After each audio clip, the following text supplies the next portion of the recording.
kon ma doon wax rek ni 1913 dafa am tubaab bu wax ni non seulement le mouridisme ne progresse pas, mais ne doit sa survie qu'à la seule présence physique et aux vertus personnelles de son fondateur. mu ni yoonu murid dey lenn dong ko tee fay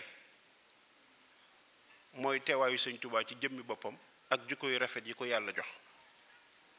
waaye bis bu wonee ginnaaw yoon wi dana fay. ñu teg ca ay at am keneen ku wax ni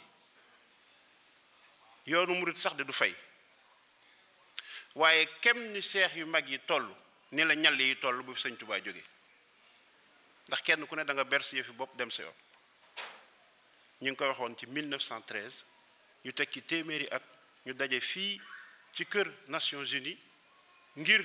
dox goo xam ne liggéeyu Sëñ Tuubaa dox na ba agsi fi ma ni loolu war nañoo sant yàlla bu baax waaye nag war nañoo laaj suñu bopp ni waaw kon lan mooy secret yoonu murit ana lu tax tubaab yii daan gëstu yor ay moyens yu bari yor ay agents secrets yi newoon ci biir kër gu mag di def seeni enquête di def seeni analyse ana lu tax ñu jortoon ni yoonu murit du survivre Serigne Touba. su ko defee ma bëggoon ñu jox barab bi gëddaam seetantal gi ñu teg ko rek ci ñetti tomb ñu xam ni Serigne Touba dafa yeesal diine ci anam yoo xam ni mooy dëgg diine ba noppi sunu borom jox ko njariñal nit ñi mu tontu laaj yi nga xam ni moom la jamono doon laaj askanu wolof wëlbatikut defe ko noo xam ni lépp dafa sotti mu fekkee ko doog a wàccub liggéey 1927 loolu daal laa bëggoon bu ci nekk tomb bu ci nekk yeesal gi mu yeesal diine tontu gi mu tontu laaj yi société wolof doon laaj boppam ak efficacité bi mu am ba sottal li mu doon def ñu wane ci ay illustration ba képp ku fi teew xam ni yoonu murit du ay pexe du xel mu rëy du ak nguur mbir la moo xam ne mii ki ko liggéey dafa am ngërëmal yàlla am fu mu jaar suñu borom ba am ndigalam def ko ci biir nit ñi ndax barab bii ñu ne bu ñu bëggee xam dëgg diine bu ñu settantalee suñu diine danañu siggi bu baax ñun jullit ñi toog ci barab bi ndax fii mooy dalu Nations Unies nañ fàttaliku lan moo ko créé Nations Unies mi ngi ci alxuraan ni fàng atajalu fiha man yufsidu fiha wa yasfiku dimaa la malaaka yi waxoon sunu borom yaa ngi nii di sos nit yaa ngi nii bëgg koo wàcce ci suuf def ko muy sa xalifa waaw ndax danga fi teg koo xam day tuur deret ak di jalgati lii la malaaka yi gisoon bi doomu aadama nekkee ci kaw suuf première guerre mondiale am deuxième guerre mondiale am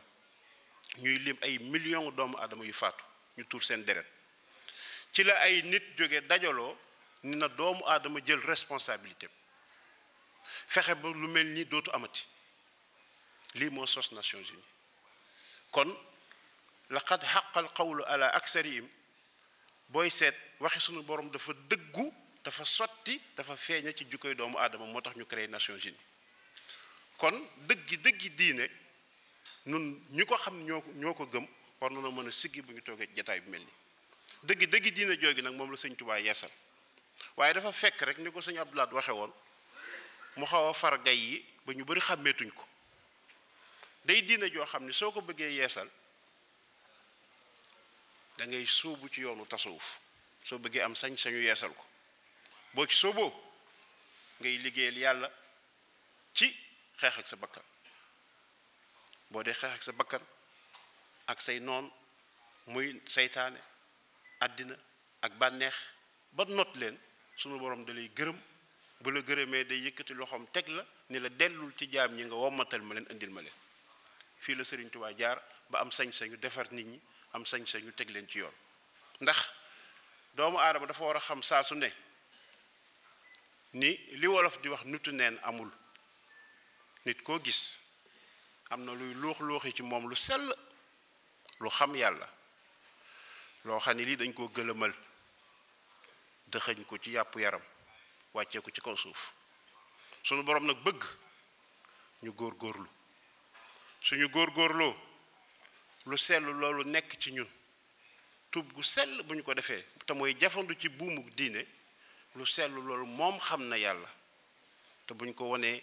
yoon bi mu war a aw dana fudd jëm ci boromam sunu borom bi mu ñu wàccee ci kaw suuf dafa jublu nattuñu ngir ñu góorgóorlu xam sunu bopp da ngeen di seet àddina ni mu toll nga dale ko ci sànq lañ ba keroog ngay àgg ci ñay li fi ne ci doomu ñu yor bakkan kenn ku ci mel ni doomu aadama amul kenn kuy def ak dindi di sos civilisation amul ci kaw suuf ci ñu yor bakkan borom xam-xam yi nekk NASA li leen tee nelaw mooy waaw àddina nii mu bindoo yaatoo nii te gisuñu kenn ku yor intelligence ak civilisation bu yor doomu aadama ndax mën naa ne ndax lii yanu na maanaa moo tax léeg-léeg nga dégg naan am na extraterrestre yoo xam ñi ngi barab sàngam xëy na danañu mës a ñëw ci kaw suuf si loolu lépp dara waralu ko lu dul jaaxle gu ñu jaaxle ci ni àddina bi yaatoo ak ni dënd bi yaatoo te gisuñu fi kenn ku yorum xel ni doomu aadama kon sunu borom moo ko indi ci dënd bi def ko fi xalifaam ni ko dama bëgg nga nekkal ma ci kaw suuf si te bàyyi jalgati waaye nag danaa la yónnee nag bataaxal bi ma lay yónnee de njub laa koy tudde njub googu ci ay nit laa koy jaarale nit ñooñu ay yonent la ñuy doon waaye bu seen lim jeexee te mi ngi jeexe ci Seydina Muhammad alayhi salaatu wassalaam bu ñu jeexee dana am ay góor yàlla yoo xam ni danañu ñëw ci kaw suuf ma di ci tànn ci seen biir ñoo xam ne bu ñu ma liggéeyalee ba ma gërëm leen danaa leen dellu suñu womat leen góor yàlla yooyu ci la Serigne Touba bokk góor yàlla yooyu ci la Cheikh Abdou Khadir Jilaani bokk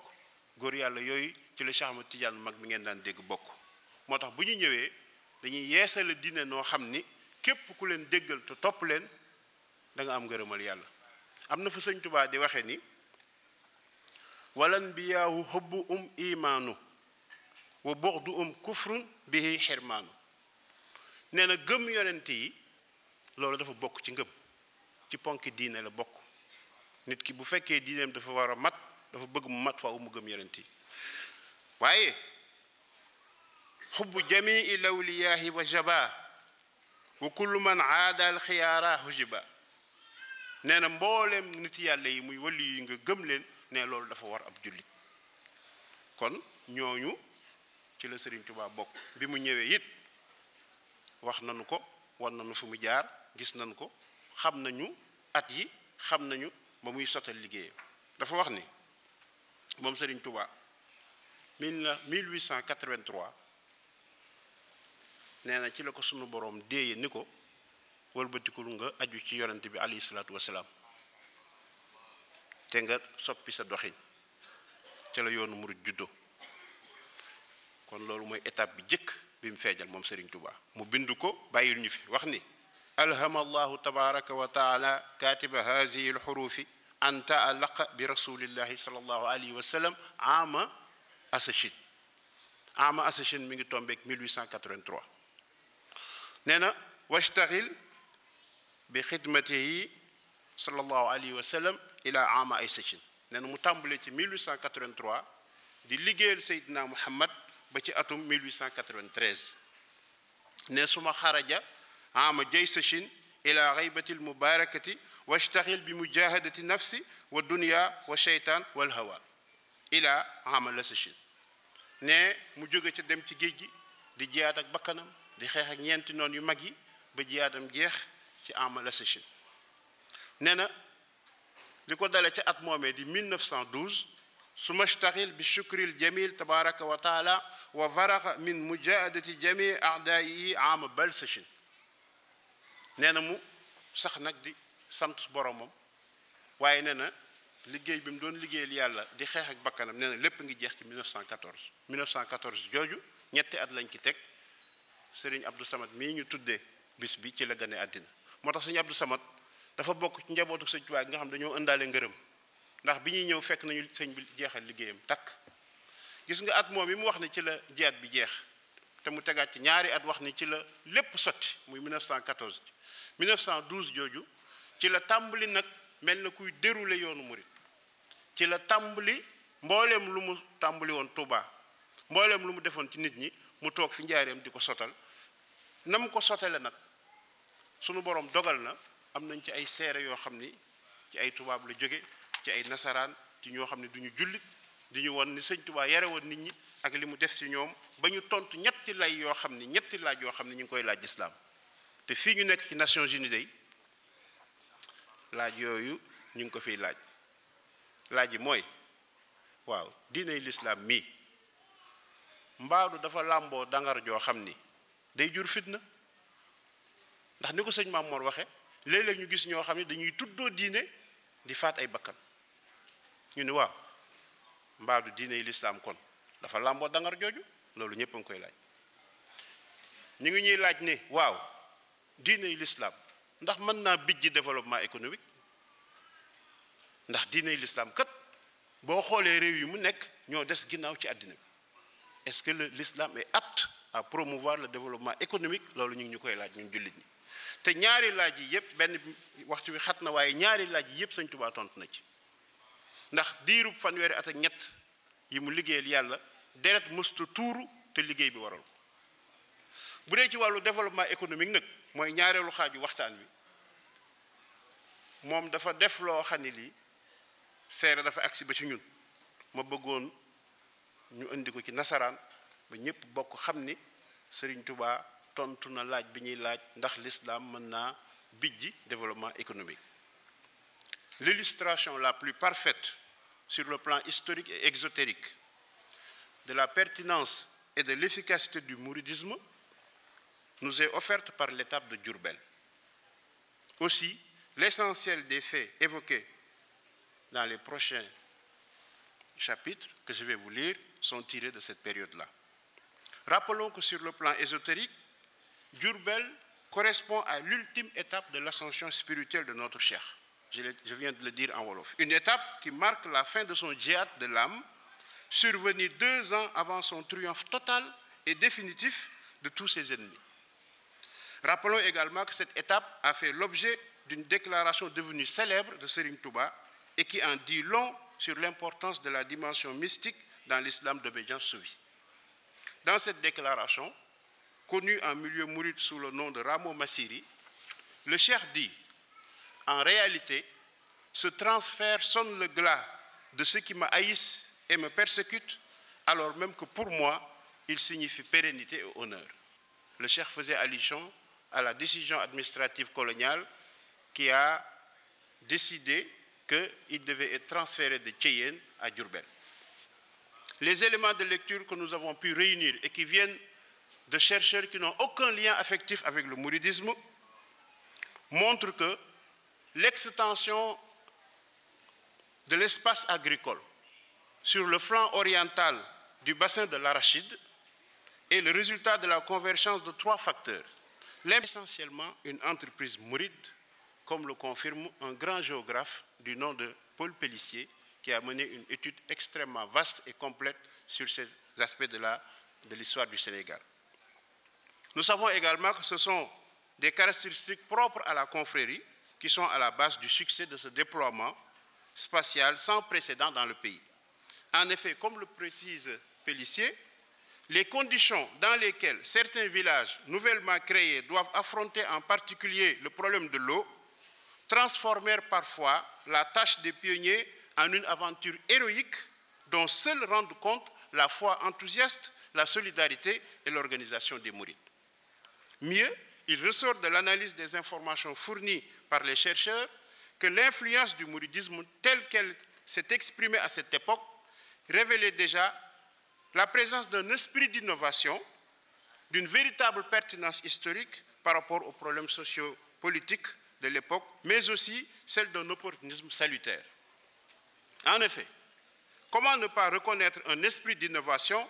dans le phénomène de la colonisation agricole mouride lorsqu'on sait, comme le soulignent les chercheurs, que jusqu'à la Première Guerre mondiale, les Wolofs et les Sérères se sont cantonnés géographiquement dans leur vieux pays bordé sur le flanc oriental par les forêts du Ferlo, alors que ces derniers constituaient un domaine démesuré, presque vide d'hommes. Ils n'avaient fait, avant la conquête des terres neuves, l'objet d'aucune entreprise, d'aucune présence, ni de la part des royaumes traditionnels, ni de la part de leurs paysans. il faut dire que si les aristocrates de l'époque ont manqué d'ambition politique, les paysans sont, quant à eux, dans des situations de dénuement où ils redoutaient le manque d'eau et la présence de bêtes sauvages, contrairement aux takder mourides qui n'ont reculé devant aucun obstacle. Plus surprenant encore est la fonction d'anticipation que la colonisation agricole a jouée et que les études mettent à l'actif du mouridisme. La croissance démographique naturelle aurait de toute façon obligé les paysans à essaimer, ce qui aurait rendu nécessaire une conquête de la forêt. Enfin, la pertinence historique de la colonisation agricole mouride est d'une évidence absolue. En effet, le mouvement survint à un moment où, plus que jamais, les populations avaient besoin de se remobiliser suite à la dislocation sociale qui suivit la chute des pouvoirs aristocratiques, comme le confirment de nombreux chercheurs. Enfin, la manière dont les mourides ont mis à profit l'avènement du rail témoigne de leur capacité à saisir toute opportunité que leur environnement leur offre. Comme on le voit, sans le mouvement mouride, il aurait fallu inventer une solution pour réinsuffler au peuple wolof et sérère leur âme perdue dans le tumulte des péripéties de l'histoire précoloniale et coloniale. Chez les mourides, comme vous le savez tous, le travail fait partie du culte rendu à Dieu. Cette doctrine économique mouride, au centre de laquelle on trouve une place prépondérante du travail, a permis aux premiers mourides qui ont accompagné Serigne Touba de réaliser des prouesses sur le plan agricole que nous allons rapidement vous résumer. Examinons d'abord les faits. Les premiers mourides qui ont attaqué la forêt l'ont fait en deux phases. Une première phase entre 1912 et 1927, le cheikh était encore présent parmi nous, et une deuxième phase entre 1927 et 1945. Lors de la première phase, le cheikh, qui était en résidence surveillée à Diourbel, a envoyé deux de ses enfants qui étaient déjà autour de la trentaine et un de ses frères pour attaquer la brousse avec les disciplines. Serigne Modou Moustapha et Serigne Fallou sont allés vers l'est et se sont attaqués à tout ce qui tourne autour de Touba et de Mbacké. Serigne Mame Thierno est allé vers le nord de Diourbel pour attaquer la forêt qui se trouvait en fait dans le cœur du Baol et à l'est de la partie que nous connaissons aujourd'hui comme la région de Louga. Donc le flanc oriental du Cayor et le cœur du Baol ont constitué les terrains où Serigne Mame Thierno a commencé à mettre en application les consignes de son frère. La première période de la colonisation mouride, donc, s'est déroulée en l'absence de toute initiative officielle. C'était les chefs religieux, c'était Serigne Touba en personne qui, depuis son poste de commandement, c'est-à-dire Diourbel, qui organisait tout cela. Il faut savoir qu'il était en résidence surveillée et qu'il n'avait même pas le droit de se rendre à Khourou Mbacké sans une autorisation explicite de l'administration coloniale. Donc, cette première phase a donné des résultats extraordinaires. Permettez-moi juste de vous lire un témoignage d'un homme qui n'a aucun lien avec le mouridisme. C'est en particulier dans l'ancienne province du La, autour de Mbacké et de Touba, que le fils aîné d'Ahmadou Bamba, Mamadou Moustapha, crée, entre 1914 et 1927, une véritable nébuleuse de villages nouveaux, tandis que le frère préféré, Ibra Fati, défriche et peuple un peu plus au nord à partir de Mbacké Kayor, puis de Darou Mousti, qu'il a fondé en 1912, les forêts séparant naguère le Kayor du Baol. Donc on parle d'une nébuleuse de villages. Vous vous souvenez très certainement de Serigne Abdoulat, qui disait un jour que dans le canton de La, bépp dëkk boo fi gis Serigne Touba ko sos mbaa mu yabal ko sos. Et les chercheurs qui sont des géographes spécialisés en géographie humaine nous parlent d'une nébuleuse de villages. Je lance un appel à tous les jeunes mourides qui s'intéressent à la géographie d'imaginer, d'envisager la possibilité de clarifier cette époque-là et de cartographier tous les établissements humains qui ont été créés au nom du mouridisme. C'est ainsi que, lorsque les mourides ont appris que le rail allait être posé par les colons, ils se sont mis à l'écoute du progrès économique et ont commencé à utiliser ces nouvelles infrastructures pour progresser dans leur conquête pionnière. Là également un témoignage incontestable. En fait, chaque station semée par le rail, tous les 25 ou 30 km, est transformée en village puis en escale par des disciples d'Ahmadou Bamba à partir de la voie ferrée. Ceux-ci n'hésitent pas à se lancer dans la haute brousse du Ferlo méridional, à l'est et au nord du chemin de fer. Par exemple, partant de Guinguinéo, en direction de l'est-nord-est, ils fondent dès 1914 Pétaigne, Mbos Mourid, Boulogne-Diawandou, Djamal Moussa. Chaque station de la voie ferrée est ainsi le point de départ d'un chapelet de villages semés en pleine forêt. Donc, les Mourides ont fait preuve d'un déploiement spatial, d'une efficacité économique qui a étonné l'administration coloniale. Je vais donc conclure en disant simplement que nous, Mourides d'aujourd'hui, nous devons prendre conscience que si les Mourides d'hier avaient su travailler de cette façon, c'est que Cheikh Ahmadou Bamba leur avait inculqué des valeurs. Mourides yi àndoon ak sëñ bi di gor àll bi dafa am lu sëñ bi dëxëñ ci ñoom loo xam ne du jamono jukko la wolof day def bu dee layal nit ku def njombe dañuy wax ni moom day li ko dal du jukko jamono la boo ko safaanele rek da nga gis li sëñ Tuubaa def ci Mourides yi li mu def ci ñoom du jamono jukko la dafa am benn tubaab bu ñuy wax Copan mu bind téere ci sëñ Tuubaa ci yoonu Mouride def ay gëstu yu bari ay enquêtes yu bari waaye booba mu gis ni yoonu Mouride ñoo man ci mbayum gerte bi mu waree génnee livre bi mu tudde ko les marabouts de l'arachide yàlla guddal fanam xéer ko ci gëstu muy continuer moom Copan di gëstu ba gisal boppam ni yoonu Mouride jotawul dara ak gerte mu bind ni les marabouts de l'arachide n'existent plus ñu ni ko lu tax mu ni demal Sandaga demal ci université yi demal ci instance yi li ko gëlëm la woon dafa defoon yoonu Mouride li sëñ Tuubaa def ci nit ñi jamono la waaye sëñ Tuubaa jukko la def ci nit ñi jukko jooju nag moo nekkoon ci ñun ba ñu génn Sénégal topp àll bi ma daanee la fii rek sëriñ Tuubaa yabal nit ni ko solal saw dàll nga dabal ma leen ndax lii ma def ci ñoom kat boo leen dabul dana rot jëmm jooju mu yabaloon mooy Cheikh Mamadou Mourtada moo ñu dab ci diaspora bi ngir li sëñ Tuubaa def ci Mouride du rot léegi nag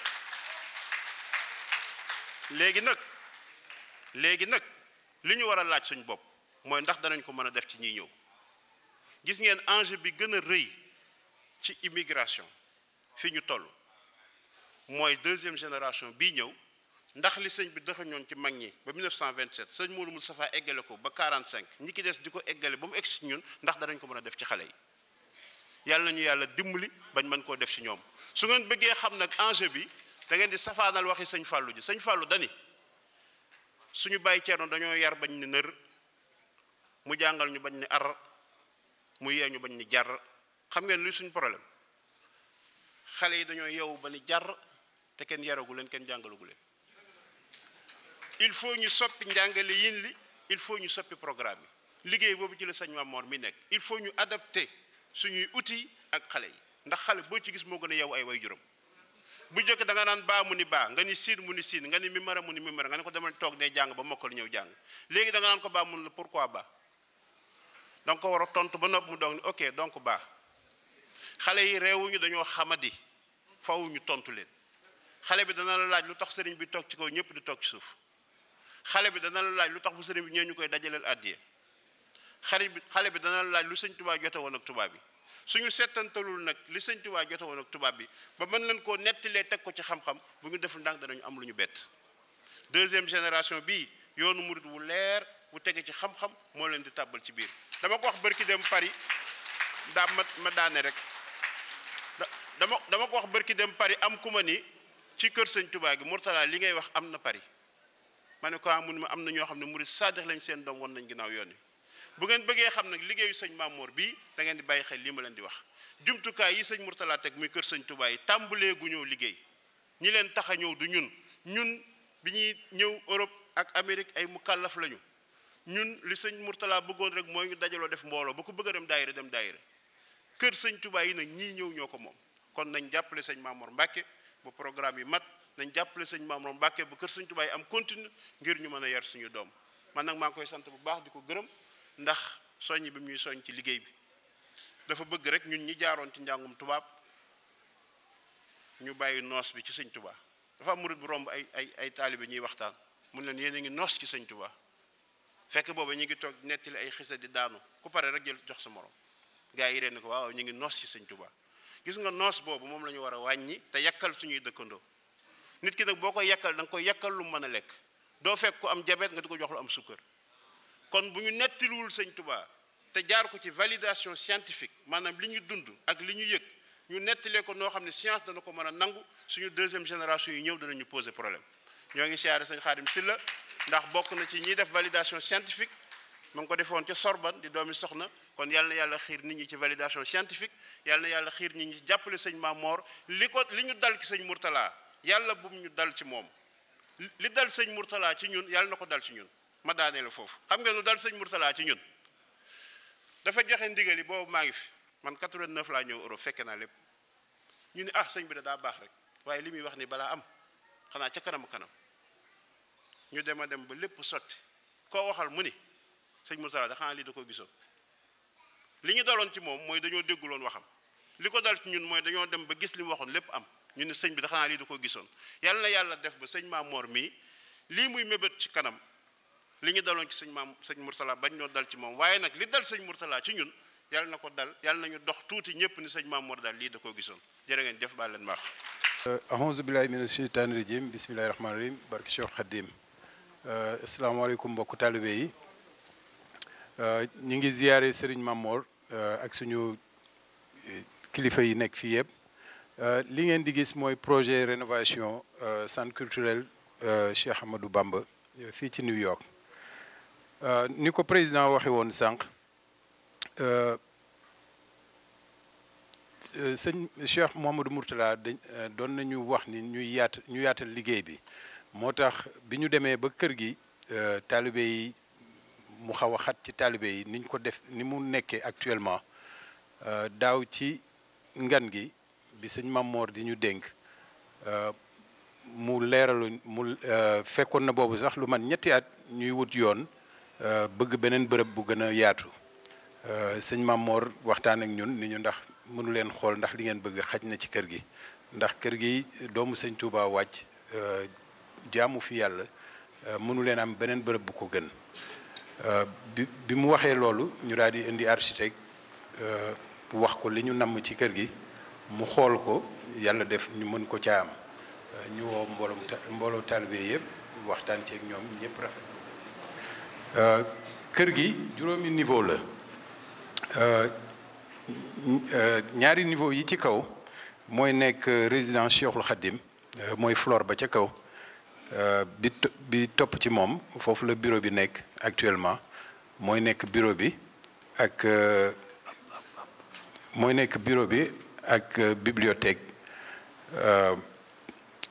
ak bibliothèque ñetti floor yi ci suuf mooy fi nekk Cheikh Mourtada bi nekk ak fi jàkka ji nekk léegi ak basement bi ci suuf loolu mooy nekk public assembly bi ci la jàkka ji di nekk juma Cheikh Khadim bi ci la librairie bi ñuy def ak école bi ci foofu lay nekk floor bi nekk sëñ bi nekk dañ koy yàkkali ba ca kaw garage ba ci basement bi ci suuf dinañ ko gas ba ca fa garage bi nekk moom it multiple function use lay doon dinañ fay def ay kuréel di fa réunion di fa julli loolu mooy projet rénovation centre Cheikh Ahmadou Bamba Cultural Center fii ci New York ñu jox sëñ Fallou Diop mu def ay soññee ci asalaamaaleykum wa rahmatullah ñu ngi siyaar bu baax a baax mboolem taalib yi sëñ Maam Mool ñu ngi lay siyaar bu baax a baax ak sëñ Seexuna ak soxna Maam Busa di wax alhamdulilahi rabbil alamina ndax fii la ñu toogoon daaw di la wax projet bi ba ñu del si waat ren fekke ko fii ñu ko doon waxee kon dañ ci sant yàlla bu baax a baax di yeesalaat sunu jaayante ak Serigne Touba ci liggéeyal ko ànd ak moom tey ñaan mu nangul ñu ko ñu la koy seere ci sa kanam di wax ni projet bii fii ñu ci toll ñëpp gis nañ ko te li nga xamee si ni bi nga ko waxee tam nga xam ne dangaa wax ni dañoo bëggoon fu gën a yaatu de di ko wër nga wax ñu jox nu ndigal yow sax tuddewoo ko ndigal ci sa yërmande ak sa mbaax nga daal di wax ni lii damay wax sama xalaat rek sa xalaat boobu nga wax nag ñun dañoo jaaxam ne loolu nga wax noonu mooy ndigal ndax kilifa bu waxee ne sama xalaat booba ndigal lay wéyee loola ndigal lay doon ci ñun ñu daal di koy topp def ko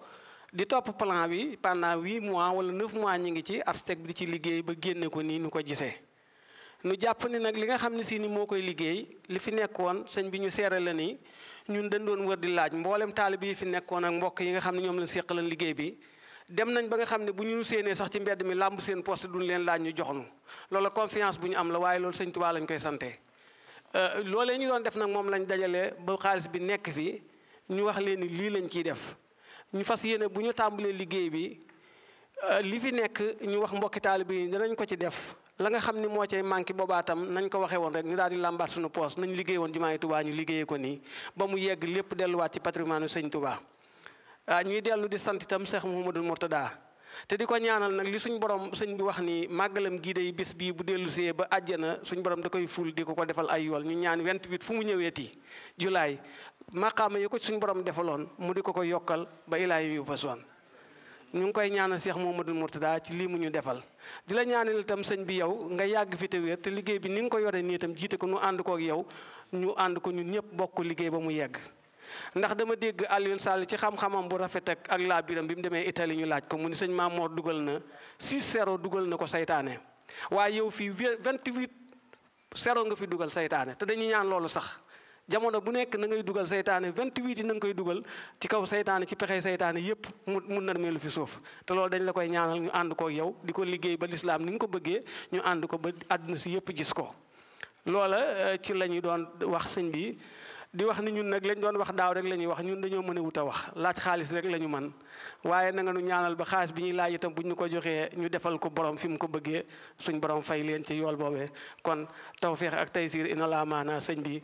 liggéey baa ngi ni suñu loxo taalibe yi liggéey baa ngi suñu loxo ñun ñëpp ñoo ko bokk kon nan xam ni liggéey baa ngi door a tàmbali. xanaa rek ñuy jégalu ci jëlaat ci kii bi Xaadimu Rasuul di leen. micro allo li ngeen di gis base plan bi la maanaam dañoo defar kër gi jëmm gi te defaguñ ci finition yi ndax sëñ Fallou mi ngeen di gis moom bëgg na kër gi yëpp nekk ay marbre bu boobaa ñi ngi xool nag ci loi bi lim ñu may ndax fi ñu nekk ay bërëb historique la mais incha allah ci fan yu néew rek finition bi dina pare bu boobaa dinañ ko defar won leen ko yéen ñëpp. jërëjëf incha allah. alhamdulillahi rabbil alamin wa sallallahu wa sallama ala sayyidina muhammadin wa ala alihi wa sahabatihi wa man ihtada bi hadihim ila yawmi din. ixwata al iman wal irada assalaamu aleykum wa rahmatullahi taala wa barakaatu. yéen bokki jullit yi teew ci barab bi yépp gannaaw bu ñu jiitalee nuyoo ak siyaara ci sëriñ Mamor noo ngi leen di nuyu di leen siyaara di leen ndokkeel ci xew-xew bu mag bii nu fi dajale mu di sunna soo xam ne Cheikh Mouhamadul Mourtada Xaadimi Rasul ci biir jihaad ji mu doon def ngir dundal islaam ak tasaare ko ci la sunnaale jataay bii